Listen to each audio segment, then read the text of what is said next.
नमस्ते। हेलो मेरे प्यारे बच्चों, मेरा नाम निशा व्यास। मैं आप सभी लोगों के लिए 6th से लेकर 10th तक के बच्चों के लिए सरल संस्कृत लेकर आई हूँ। जो बच्चे बहुत ज़्यादा प्रॉब्लम फेस करते हैं संस्कृत को पढ़ने में, समझने में, मेरे इन छोटे छोटे वीडियो के माध्यम से वो अपने चैप्टर्स को इतना अच्छे से समझ सकते हैं कि बीच में से कहीं से भी प्रश्न आए वो उनको देने में समर्थ हो सकते हैं।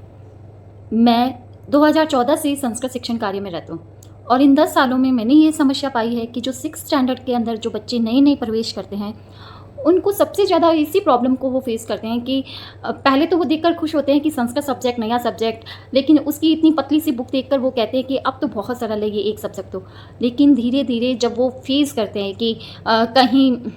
पठती आ रहा है, कहीं पठामी आ रहा है, कहीं गच्छति आ रहा है, कहीं गच्छामी आ रहा है, कहीं गच्छतः आ रहा है, इस तरीके से ये क्या चेंज हो रहे हैं, कहीं किसी रूप में चल रहा है, कहीं किसी रूप में। बच्चे अनुवाद करने में समर्थ नहीं होते, बच्चे उसको ट्रांसलेट नहीं कर पाते हैं, बच्चे रिलेट नहीं कर पाते हैं कि पर्टिकुलर सब्जेक्ट के साथ पर्टिकुलर वर्ब कैसे लगेगी।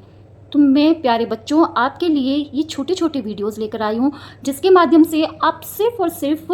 कम समय में अपने आप को इतनी पॉलिश कर लोगे कि प्रश्न का घुमाकर कहीं से भी प्रश्न आए आप खुद प्रश्न करेंगे और खुद ही उसका जवाब दे पाएंगे।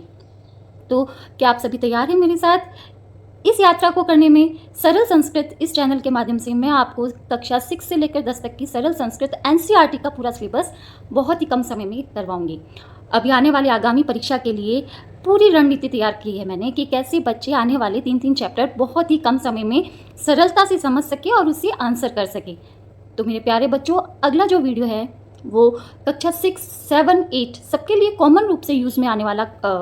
टॉपिक है कि किस तरीके से आप पर्टिकुलर सब्जेक्ट के साथ पर्टिकुलर वर्ब कैसे अटैच करें और किस तरीके से इनका अनुवाद चेंज होता है और किस तरीके से आप इनको ट्रांसलेट कर पाए सही तरीके से। वरना तो सरल तरीके से अनुवाद चलता आ रहा है, सरल तरीके से प्रश्न उत्तर को मकअप किया जा रहा है, लेकिन बच्चों ये संस्कृत भाषा है, देव भाषा है। अगर कोई भाषा, कोई लैंग्वेज आपकी सिलेबस में लगाई गई है तो आप उसको पूरी तरीके से जस्टिफाई किए, उसे भी उतना ही समझिए, क्योंकि ये इसके अंदर जो नॉलेज, इसके अंदर जो ज्ञान भरा हुआ है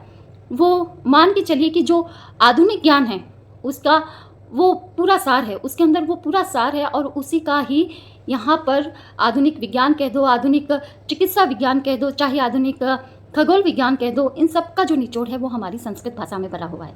तो चलो आज से ही हम शुरू करते हैं सरल संस्कृत, और इस सरल संस्कृत से आपको लगने लगेगी संस्कृत बहुत ही सरल और आपको भी प्यार हो जाएगा संस्कृत।